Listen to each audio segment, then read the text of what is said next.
কালকে সেটে ছিলাম দেখেন আজকে এরা বিটটাকে ঘুষে চিকন করতে হবে। চিকন করার পরে তারপরে মডেলিং করো বা চেম্বার করো, যেটাই করো ওটাই হবে। আপনারা দেখেন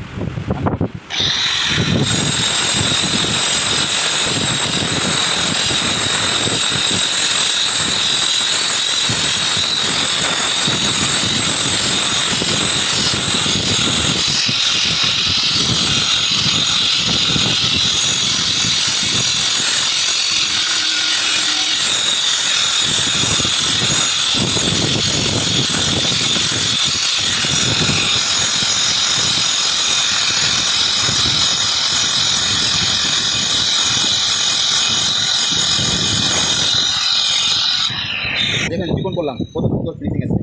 আটাটা এমন ভরতে হবে যেন কোনো দিকে ফাঁক না থাকে। এরপরে আমি চেম্বার করবো, তারপরে আপনাদেরকে কাজটা কমপ্লিট ভিডিও দেখাবো। এই যে আমার নাম নম্বর সব দেওয়া আছে, আর কাজ করাবার থাকলে ফোন করবা।